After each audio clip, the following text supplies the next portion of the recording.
यहाँ पे हम बात करने वाले हैं लैक ऑपेरॉन की। लैक ऑपेरॉन का पूरा नाम होता है लैक्टोज ऑपेरॉन, जो कि बैक्टीरिया में ऑपरेट करने वाला एक जीन रेगुलेशन सिस्टम है, जो जीन को कंट्रोल करता है। जीन को कब एक्सप्रेस होना है, कब एक्सप्रेस नहीं होना है, इसको कंट्रोल करता है। तो हमारे टॉपिक का नाम है लैक्टोज ऑपेरॉन,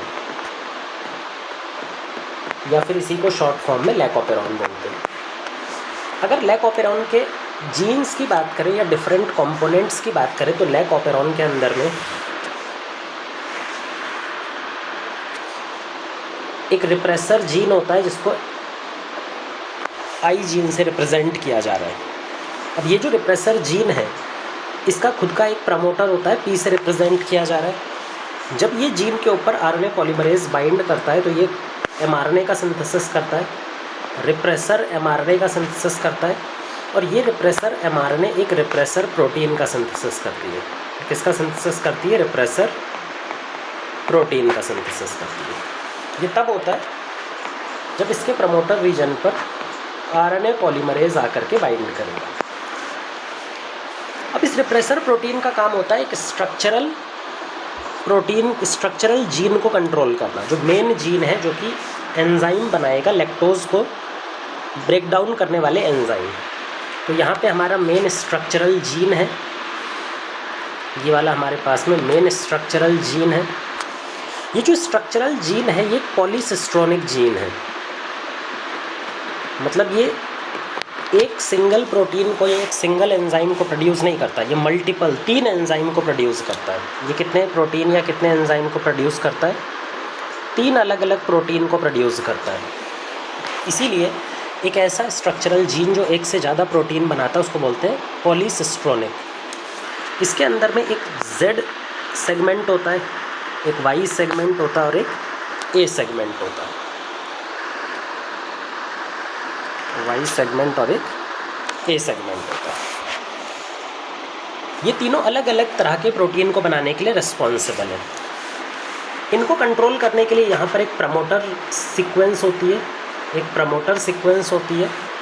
और प्रमोटर को खुद कंट्रोल करने के लिए एक ऑपरेटर सीक्वेंस होती है। प्रमोटर को खुद कंट्रोल करने के लिए कौन सी सीक्वेंस होती है? Operator sequence. जब भी आरएनए पॉलीमरेज आकर के इस प्रमोटर रीजन से बाइंड करेगा, तो ये इसको ट्रांसक्राइब करेगा। इस स्ट्रक्चरल जीन को ट्रांसक्राइब कराने के बाद क्या बना देगा? एक एमआरएनए बना देगा। अच्छा, इस एमआरएनए के अंदर में मल्टीपल सिस्ट्रोन के जीन प्रेजेंट है। मतलब यहाँ पर मल्टीपल स्टार्ट और स्टॉप कोडॉन है। यहाँ पर एक स्टार्ट कोडॉन है, यहाँ पर एक स्टॉप कोडॉन है, फिर से यहाँ पर एक स्टार्ट कोडॉन है, यहाँ पर एक स्टॉप कोडॉन है, फिर से यहाँ पर एक स्टार्ट कोडॉन है और यहाँ पे एक स्टॉप कोडॉन है। अब क्योंकि इस एमआरएनए में multiple start codon, multiple stop codon है, 3 स्टार्ट कोडॉन, 3 स्टॉप कोडॉन है, तो 3 डिफरेंट एंजाइम का ये सिंथेसिस, 3 डिफरेंट प्रोटीन का ये सिंथेसिस करने वाला है। जो Z सेगमेंट है, ये बनाता है beta galactosidase,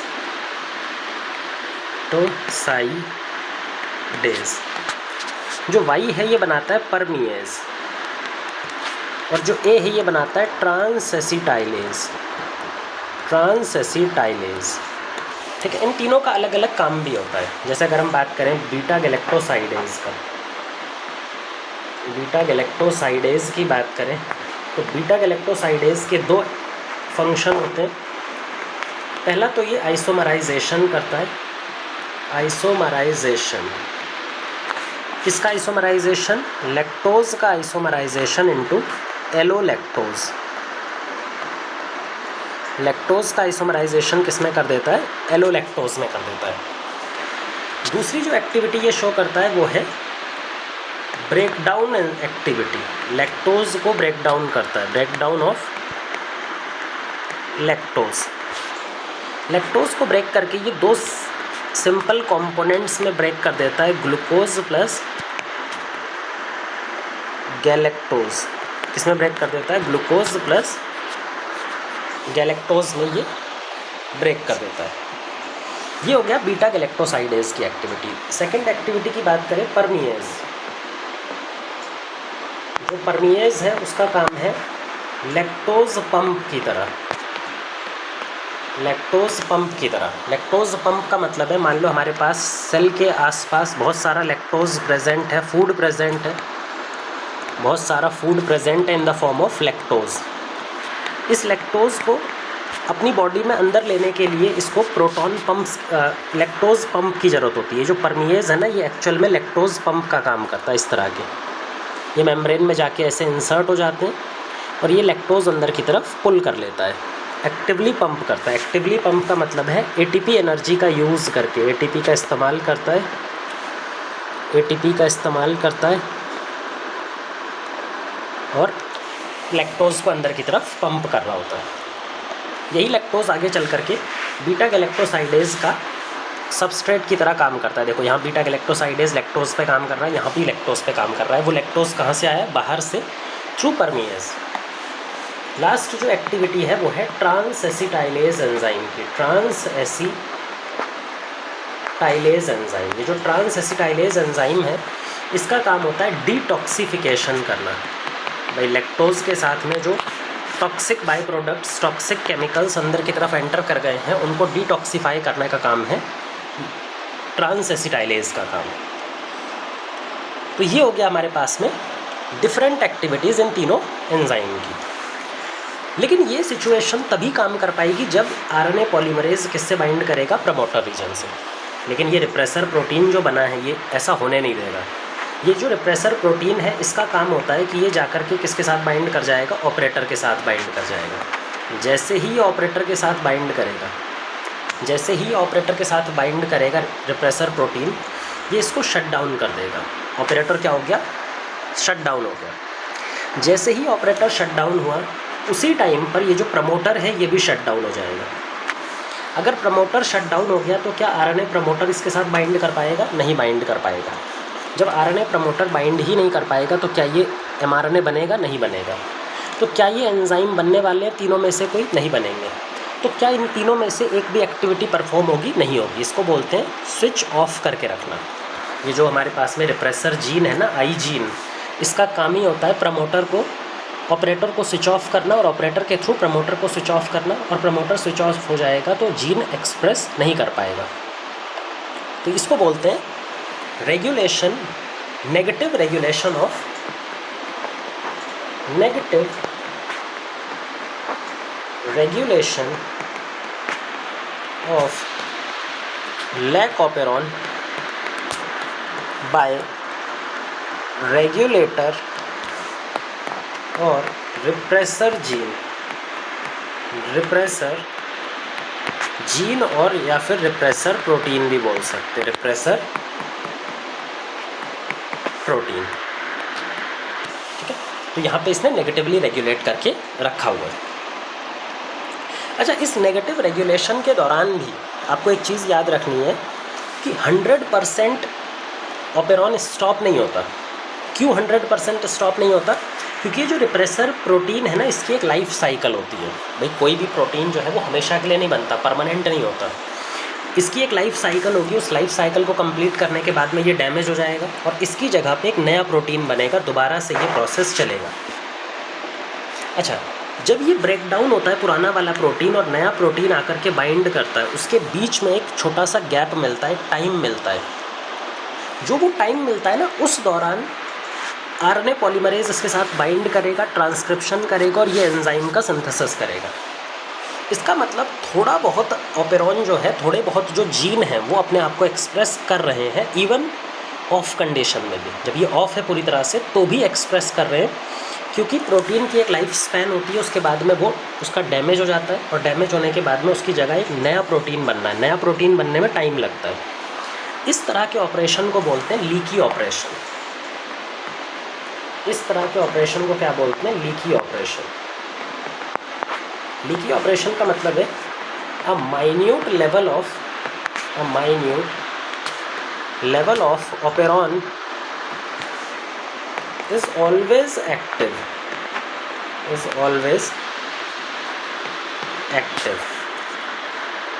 and this operation is called as leaky operation। कि भाई थोड़ा सा टाइम मिलता है, थोड़ी सी गैप मिलता है, टाइम गैप, और उस टाइम गैप में ये एक्सप्रेशन कंप्लीट हो जाता है। अब बात करते हैं कि इसको ऑन कब करना है।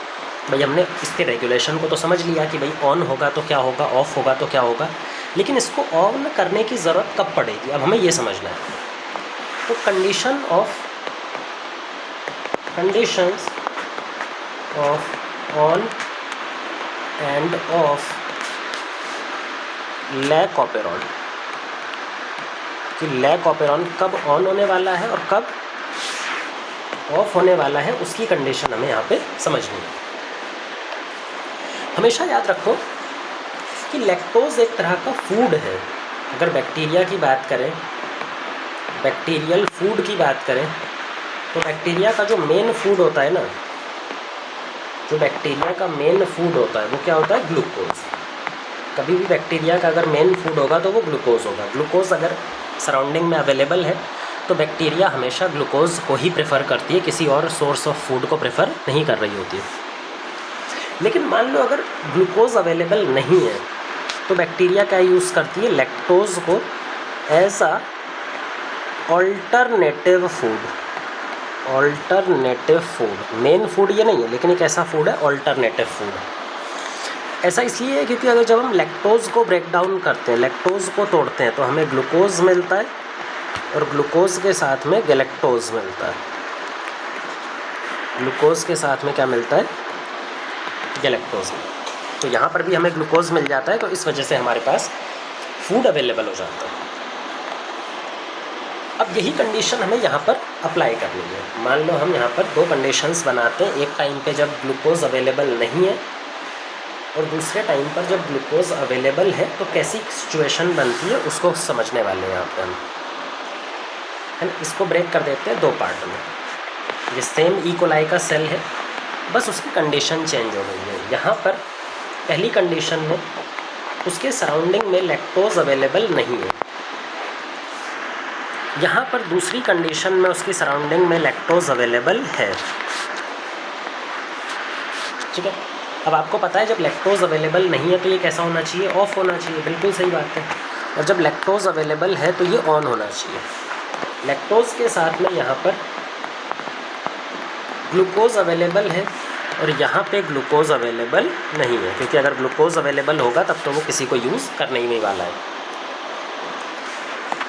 अब समझो यहाँ पर ऑपेरॉन सिस्टम काम कैसे करेगा। यहाँ पर एक ऑपेरॉन बना लो, सेम ऑपेरॉन यहाँ पे बना लेते हैं। प्रमोटर, इनहिबिटर जीन, प्रमोटर, इसका ऑपरेटर ZYA। यहाँ पे भी यही करते हैं, promoter, inhibitor, promoter, operator ZYA। ठीक है, ये हमारे पास में जीन होते हैं। अब पहली वाली सिचुएशन में आरएनए पॉलीमरेज आता है और इससे बाइंड करता है। आरएनए पॉलीमरेज आकर के इससे बाइंड करता है। यहाँ पे हमारे पास एमआरएनए बनता है। एमआरएनए से रिप्रेसर प्रोटीन बनना होता है। क्या बन रहा होता है, रिप्रेसर प्रोटीन बन रहा होता है। ये रिप्रेसर प्रोटीन डायरेक्टली जाकर के यहाँ पर बाइंड करता है और यहाँ पे बाइंड करने की वजह से ये पूरा का पूरा स्टॉप रहता है।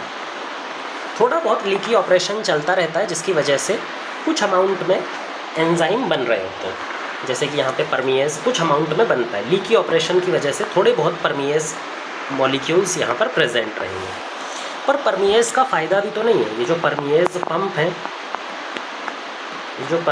पंप है, क्या इनका कोई फ़ायदा है? कोई फ़ायदा नहीं है, क्योंकि सराउंडिंग में तो लैक्टोज है ही नहीं। खींचेंगे किसको, इनपुट किसका करेंगे, किसी का भी नहीं करेंगे, तो कोई भी एंजाइम का मतलब ही नहीं है। लीकी ऑपरेशन अगर होगा भी, यहाँ पर थोड़ा बहुत जो लीकी ऑपरेशन होता भी है, उससे कोई फ़ायदा नहीं है, कोई काम नहीं है यहाँ पर। अब आते हैं सेकंड सिचुएशन पर। सेकंड सिचुएशन में क्या होता है कि लैक्टोज प्रेजेंट है और ग्लूकोज एब्सेंट हो गया। ग्लूकोज का एब्सेंट होना बहुत ज़रूरी है, क्योंकि जब तक ग्लूकोज प्रेजेंट है, लैक्टोज एब्सेंट हो या प्रेजेंट हो, कोई मतलब नहीं है। लैकोपेरॉन तो हमेशा इनएक्टिव रहेगा। अब यहाँ पे सिचुएशन ये हो गई है कि भाई ग्लूकोज एब्सेंट है और लैक्टोज प्रेजेंट है, तो इस कंडीशन में अब क्या होगा, भाई जो लीकी ऑपरेशन चल रहा था यहाँ पे, उसकी वजह से लैक्टोज अंदर आना शुरू कर देगा। जो लैक्टोज था, जिसको हम L से रिप्रेजेंट करते हैं लैक्टोज को, वो पंप होके अंदर की तरफ आना शुरू कर देगा। ये लैक्टोज अंदर की तरफ आना शुरू कर दिया, पंप होकर के एक्टिवली अंदर आना मूव कर दिया। भाई यहाँ पे तो हमारा आरएनए पॉलीमरेज जुड़ ही रहा है, आरएनए पॉलीमरेज जुड़ ही रहा है। यहाँ पे क्या बन रहा है, रिप्रेसर एमआरएनए, और यहाँ पे बन रहा है रिप्रेसर प्रोटीन। तो यहाँ पे रिप्रेसर प्रोटीन तो बन ही रहा है। अब जो ये लैक्टोज है इसके ऊपर में कौन एक्ट करेगा, इसके ऊपर में जो थोड़ा बहुत बीटा गैलेक्टोसाइडेज था। भाई लीकी ऑपरेशन तो अभी भी चल रहा था, लीकी ऑपरेशन की वजह से जो बीटा गैलेक्टोसाइडेज था, वो बीटा गैलेक्टोसाइडेज इस लैक्टोज को किस में कन्वर्ट कर देगा, बीटा गैलेक्टोसाइडेज इस लैक्टोज को कन्वर्ट कर देता है एलोलैक्टोज में। एलोलैक्टोज में इस एलोलैक्टोज को हम AL से नाम देते हैं, AL से नाम देते हैं। ये जो एलोलैक्टोज मॉलिक्यूल है ना, ये जाकर के बाइंड कर जाएगा किसके साथ, इस रिप्रेसर जीन, रिप्रेसर प्रोटीन के साथ में। जो एलोलैक्टोज मॉलिक्यूल है वो जाकर के इस रिप्रेसर के साथ बाइंड कर जाता है। जैसे ही एलोलैक्टोज इस रिप्रेसर के साथ बाइंड करेगा, ये रिप्रेसर कैसा हो जाएगा, इनएक्टिव हो जाएगा। ये अब कैसा हो गया बेटा, इनएक्टिव हो गया। इनएक्टिव मतलब अब ये फंक्शन कर ही नहीं सकता। अगर ये फंक्शन कर ही नहीं सकता तो क्या ये आगे जा कर के ऑपरेटर से बाइंड करेगा, नहीं बाइंड कर पाएगा। जब ये ऑपरेटर से बाइंड करेगा ही नहीं तो ऑपरेटर एक्टिवेट हो गया, ऑपरेटर की वजह से प्रमोटर एक्टिवेट हो गया। अब आरएनए पॉलीमरेज आकर के प्रमोटर रीजन से बाइंड करेगा। जैसे ही आरएनए पॉलीमरेज प्रमोटर रीजन से आके बाइंड करेगा तो वो आगे मूव करेगा, और आगे मूव करने की वजह से mRNA जीन अब हाई क्वांटिटी में बनना स्टार्ट होगा। अब ये लीकी ऑपरेशन नहीं है, अब ये प्रॉपर ऑपरेशन है। यहाँ पर ये ऑन हो चुका है, ये क्या हो चुका है, ऑन हो चुका है। यहाँ पर क्या था, ऑफ था। अब ये पूरी तरह से एक्टिवेट हो चुका है। एक्टिवेट होने के बाद में ये फिर से हमारे पास 3 तरह के जीन्स बनाएगा, permease, transacetylase and beta galactosidase. Beta galactosidase, ये 3 अलग अलग एंजाइम यहाँ पर बनने वाले हैं। ये जो बीटा गैलेक्टोसाइडेज एंजाइम है ये फिर से इसको आइसोमराइज करेगा। जो परमिएज है वो और ज़्यादा लैक्टोज को अंदर पुल करेगा, और जितना लैक्टोज पुल करेगा उतना ज़्यादा एलोलैक्टोज बनेगा। जितना ज़्यादा एलोलैक्टोज बनेगा उतना ज़्यादा रिप्रेसर डीएक्टिवेट होता जाएगा, और जैसे जैसे रिप्रेसर डीएक्टिवेट होगा ये जो जीन है ये अपने आप को और एक्सप्रेस करेगा। तो इस तरह से पॉजिटिव फीडबैक रेगुलेशन चलने लगेगा, जहाँ पे लैक्टोज ने रिप्रेसर को रोककर अपना प्रोडक्शन, जो जीन है उसको बढ़ा दिया।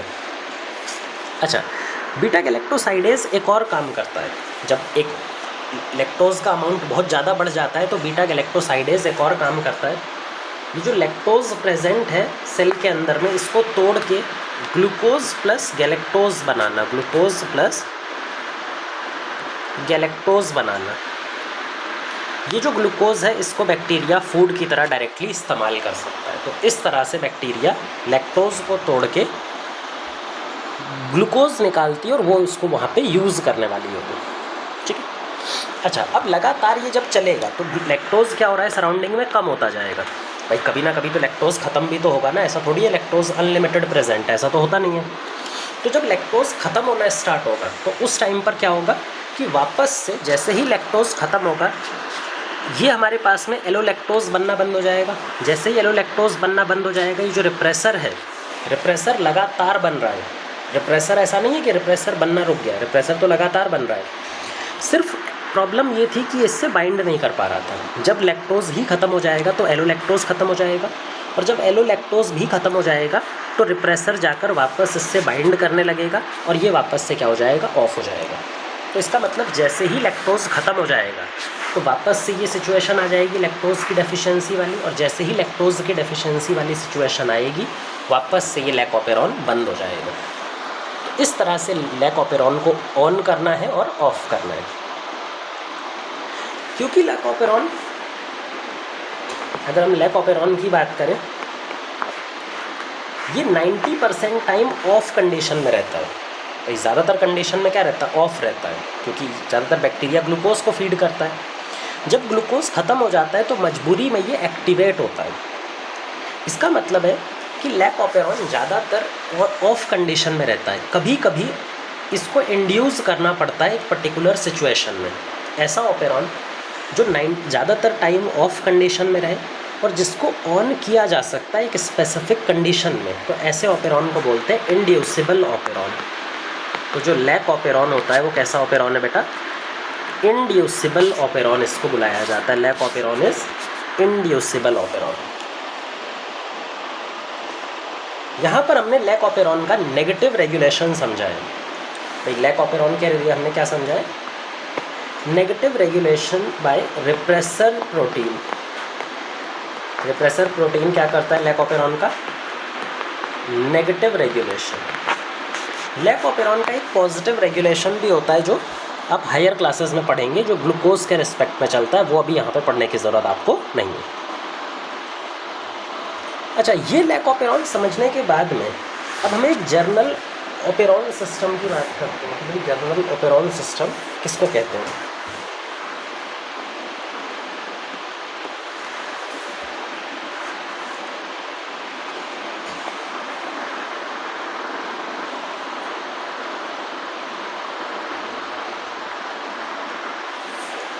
भाई हमारे पास में दो तरह के जीन हैं ऑपेरॉन में।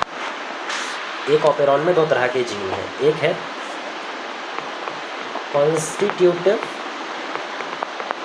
जीन और दूसरा है regulated gene. Regulated gene. Constitutive gene का मतलब होता है एक ऐसा जीन जो कॉन्टीन्यूसली या लगातार एक्टिवेट हो, लगातार एक्सप्रेशन हो, जिसका कॉन्टीन्यूस एक्सप्रेशन, लगातार एक्सप्रेशन होगा। जबकि रेगुलेटेड जीन का एक्सप्रेशन कंट्रोल्ड एक्सप्रेशन है, लगातार एक्सप्रेशन नहीं होता। इसका एक्सप्रेशन कैसा होता है बेटा? कंट्रोल्ड एक्सप्रेशन होता है। जब ज़रूरत होती है तभी एक्सप्रेशन होता है।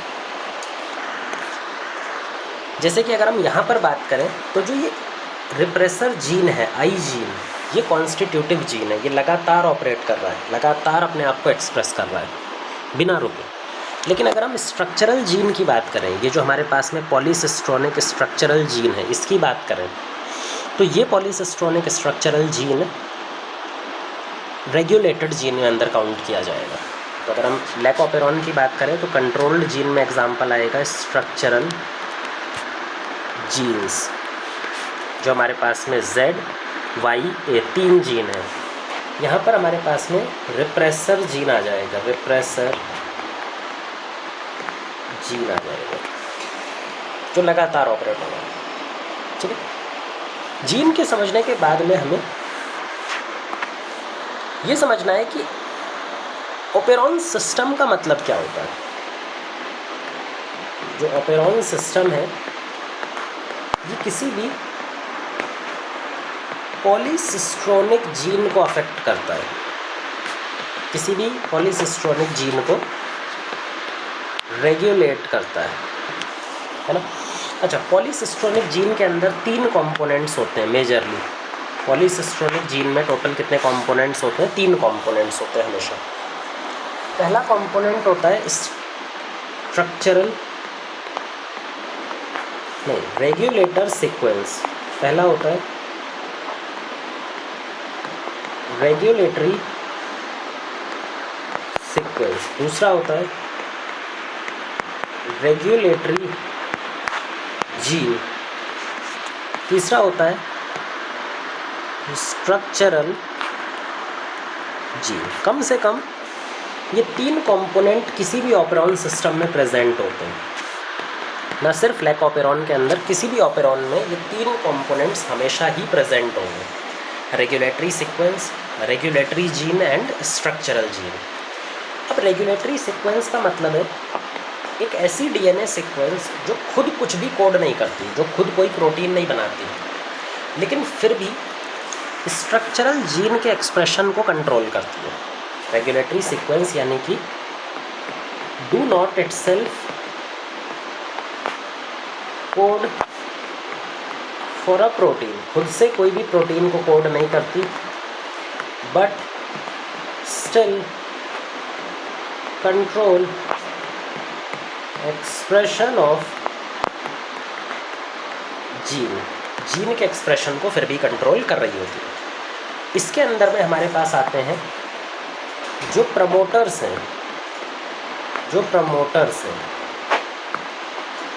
जो ऑपरेटर हैं, जो टर्मिनेटर है। भाई ये सब क्या है?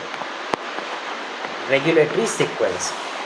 यहाँ पर अगर आप ध्यान से देखो तो क्या प्रमोटर खुद कुछ कोड कर रहा है? नहीं, लेकिन वो कंट्रोल तो करता है। प्रमोटर खुद कुछ नहीं कोड करता, ऑपरेटर खुद कुछ नहीं कोड करता। यहाँ पे टर्मिनेटर भी होता है जो हमने दिखाया नहीं है, यहाँ पे टर्मिनेटर भी होता है जो हमने दिखाया नहीं है। क्या वो खुद कुछ कोड कर रहे हैं? नहीं, लेकिन फिर भी कंट्रोल तो कर रहे हैं ना। इसीलिए बिना कुछ कोड किए भी ये कंट्रोल करते हैं एक्सप्रेशन को। अच्छा, रेगुलेटरी जीन का मतलब क्या होता है? जो रिप्रेसर प्रोटीन बनाते हैं, रेगुलेटरी प्रोटीन बनाते हैं। ये भी प्रोटीन बनाते हैं, लेकिन ये रिप्रेसर प्रोटीन बनाते हैं। ये रिप्रेसर प्रोटीन का काम है to control the structural gene. ये हमारे पास में रिप्रेसर प्रोटीन है, और ये रिप्रेसर प्रोटीन इस पर्टिकुलर स्ट्रक्चरल जीन ZYA के एक्सप्रेशन को रेगुलेट कर रहा है, उसको कंट्रोल कर रहा है। इसका मतलब जो हमारे पास में आई जीन था, रिप्रेसर प्रोटीन वाला जीन था, आई जीन, वो एक रेगुलेटरी जीन थी। स्ट्रक्चरल जीन की बात करें तो जो मेन प्रोटीन कोडिंग या फिर मेन एंजाइम कोडिंग जीन होता है, जो एक्चुअल जीन को कोड करता है, एक्चुअल प्रोटीन को कोड करता है, जिसमें हमारे पास ZYA जीन्स की बात आती है। ठीक है, तो ये हमारे पास में 3 कंपोनेंट किसी भी ऑपेरॉन को बनाते हैं। इनके अलावा कुछ एडिशनल कंपोनेंट्स भी देखने को मिलते हैं जो हमें हायर क्लासेस में पढ़ने हैं। तो बहुत सारे एडिशनल कंपोनेंट्स भी होते हैं, जिसमें हमारे पास में एनहेंसर आता है, साइलेंसर आता है, साइलेंसर आता है, जो कि ऑपेरॉन के अपस्ट्रीम या फिर डाउनस्ट्रीम दोनों जगह पर देखने को मिल सकता है। अपस्ट्रीम और डाउनस्ट्रीम बोथ एरियाज़ में देखने को मिल सकता है। इसको बोलते हैं एडिशनल सीक्वेंसेस। ये एडिशनल सीक्वेंसेस हैं। ठीक है, तो ये हो गया हमारा ऑपेरॉन सिस्टम। अब ऑपेरॉन सिस्टम के टाइप्स की बात करने वाले हैं। भाई हमने तो यहाँ पे एक ही ऑपेरॉन पढ़ा है, पर ऐसा नहीं होता। ऑपेरॉन और भी डिफरेंट टाइप्स के होते हैं। लैक ऑपेरॉन होता है, एरोप्डोप्सिस ऑपेरॉन होता है, जैसे लैक्टोज का ऑपेरॉन है उसी तरह से एरोप्डोप्सिस का ऑपेरॉन होता है। उसी तरह से ट्रिप्टोफैन का ऑपेरॉन होता है, इसी तरह से लाइसिन का ऑपेरॉन होता है। सो बहुत सारे मॉलिक्यूल्स से ऑपेरॉन वर्क करते हैं जो उनके सिंथेसिस या फिर ब्रेकडाउन को कंट्रोल कर रहे होते हैं। तो जितने भी ऑपेरॉन हैं उनको हम 2 कैटेगरीज़ में डिवाइड करते हैं। जितने भी ऑपेरॉन हैं उनको हम टोटल 2 कैटेगरीज़ में डिवाइड करते हैं। पहली कैटेगरी है एनाबॉलिक ऑपेरॉन, और दूसरी कैटेगरी है कैटाबॉलिक ऑपेरॉन। पहली कैटेगरी है एनाबॉलिक ऑपेरॉन और दूसरी कैटेगरी है कैटाबॉलिक ऑपेरॉन। एनाबॉलिक का मतलब है जो छोटे छोटे मॉलिक्यूल्स को जोड़ करके एक बिगर मॉलिक्यूल का सिंथेसिस करे, तो जो सिंथेसिस करता है ऑपेरॉन, जब वो एक्टिवेट करता है तो कोई चीज़ का सिंथेसिस करता है, तो इसको बुलाते हैं एनाबॉलिक ऑपेरॉन। कैटाबॉलिक ऑपेरॉन इसका बिल्कुल उल्टा हो जाता है, जहाँ पे बिगर मॉलिक्यूल है और इस बिगर मॉलिक्यूल को ब्रेक करके छोटे छोटे मॉलिक्यूल में तोड़ दिया जाए तो इसको बोलते हैं कैटाबॉलिक ऑपेरॉन। ठीक है, तो इसको बोलते हैं कैटाबॉलिक ऑपेरॉन। जैसे हमने बताया था लैक्टोज ऑपेरॉन, जो लैक्टोज ऑपेरॉन होता है वो लैक्टोज को ब्रेक डाउन कर रहा है। उसका फाइनल काम क्या है? लैक्टोज को ब्रेक डाउन करके ग्लूकोज बनाना। वो किस में आएगा? कैटाबॉलिक ऑपेरॉन में। इसी तरह से एक एनाबॉलिक का एग्जाम्पल याद कर लेते हैं, ट्रिप्टोफैन ऑपेरॉन। जो ट्रिप्टोफैन ऑपेरॉन होता है वो क्या है? सिंथेसिस कराता है। जब वो एक्टिवेट होगा तो ट्रिप्टोफैन का सिंथेसिस होगा। इसी वजह से ट्रिप्टोफैन ऑपेरॉन को एनाबॉलिक ऑपेरॉन बोलेंगे। साथ में ये भी याद रखो कि जो एनाबॉलिक ऑपेरॉन होते हैं दीज आर रिप्रेसिबल ऑपेरॉन, मतलब ये ज़्यादातर टाइम एक्टिव रहते हैं, इनको कभी कभी इनएक्टिव किया जाता है, क्योंकि हमारी सेल में लगातार मटेरियल बनना चाहिए। भाई हमारी सेल में मटेरियल बनना ज़्यादा चाहिए, ब्रेकडाउन कम होना चाहिए, तभी तो सर्वाइव करेगी, तभी तो ग्रोथ होगी। तो जो बनाने वाले ऑपेरॉन हैं वो लगातार एक्टिवेट करते हैं, उनको कभी कभी रोका जाता है, कभी कभी स्टॉप किया जाता है। ऐसा ऑपेरॉन जो लगातार ऑन है, कभी कभी स्टॉप होता है, उसको बोलते हैं रिप्रेसिबल ऑपेरॉन। तो एनाबॉलिक ऑपेरॉन रिप्रेसिबल होते हैं, जबकि अगर कैटाबॉलिक ऑपेरॉन, लैक ऑपेरॉन की बात करें तो दीज आर इंड्यूसिबल, ये हमेशा ऑफ रहते हैं, कभी कभी ऑन किए जा सकते हैं, इनको बोलते हैं इंड्यूसिबल ऑपेरॉन। तोड़ने वाला प्रोसेस कभी कभी ऑन होना चाहिए, भाई लगातार ऑन रहेगा तो पूरी बॉडी, पूरा सेल खराब हो जाएगा, तो तोड़ने वाला प्रोसेस कभी कभी चाहिए। अब एक बार हम ट्रिप्टोफैन ऑपेरॉन का बेसिक पढ़ लेते हैं, हम पूरा नहीं पढ़ेंगे ट्रिप्टोफैन ऑपेरॉन, बस बेसिक पढ़ने वाले हैं। ट्रिप्टोफैन ऑपेरॉन के अंदर भी लैक्टोज ऑपेरॉन की जगह एक प्रमोटर है, रिप्रेसर जीन है, जो क्या बनाता है, रिप्रेसर प्रोटीन बनाता है। ये रिप्रेसर एमआरएनए है और रिप्रेसर एमआरएनए के बाद में ये रिप्रेसर प्रोटीन है। इस रिप्रेसर प्रोटीन के बाद यहाँ पर देखते हैं हमारा स्ट्रक्चरल जीन, प्रमोटर, ऑपेरोटर, और टोटल 5 स्ट्रक्चरल जीन यहाँ पर प्रेजेंट होते हैं, ABCDE, ये सब मिलाकर के क्या बन जाएंगे, स्ट्रक्चरल जीन। यानी कि एक ऐसा जीन है पॉलीसिस्ट्रोनिक, एक ऐसा जीन है पॉलीसिस्ट्रोनिक जीन, ठीक है। अब यहाँ पर ध्यान देना कि ये जो रिप्रेसर है ये इनएक्टिव है, ये लैक ऑपेरॉन का बिल्कुल उल्टा है। ये जो रिप्रेसर बना है वो कैसा है, ये खुद ही इनएक्टिव है। जब ये खुद ही इनएक्टिव है तो क्या ये ऑपरेटर से जाके बाइंड करेगा, कर ही नहीं सकता, ये कभी भी बाइंड नहीं कर सकता, भले से ये लगातार कॉन्स्टिट्यूटिवली अपने प्रोटीन को बना रही है, लेकिन प्रोटीन तो इनएक्टिव फॉर्म में बन रहा है ना। और जब ये इनएक्टिव रहेगा तो ऑपरेटर हमेशा खुला हुआ रहेगा, और ऑपरेटर खुला हुए होने का मतलब है कि आरएनए पॉलीमरेज यहाँ पर बाइंड करेगा, और आरएनए पॉलीमरेज के बाइंड करते ही एक mRNA का सिंथेसिस होगा, एक mRNA का सिंथेसिस होगा जिसमें 5 अलग अलग सेगमेंट दिखाई पड़ रहे हैं, और इनसे हमारे पास 5 अलग अलग प्रोटीन्स बनेंगे, 5 अलग अलग A protein, B protein, C protein, D protein और E प्रोटीन, 5 अलग अलग प्रोटीन्स बनेंगे। ये पांचों प्रोटीन्स मिल करके काम करते हैं, ये पांचों प्रोटीन्स मिल करके काम करते हैं, और काम करने के बाद में ये किसका सिंथेसिस करते हैं, ये सिंथेसिस करते हैं ट्रिप्टोफैन का। ये किसका सिंथेसिस कर रहे होते हैं, ट्रिप्टोफैन का सिंथेसिस कर रहे होते हैं। मतलब ये चीज़ें बना रहे हैं, जैसे लैक्टोज ऑपेरॉन चीज़ों को तोड़ रहा था, ये बना रहे हैं।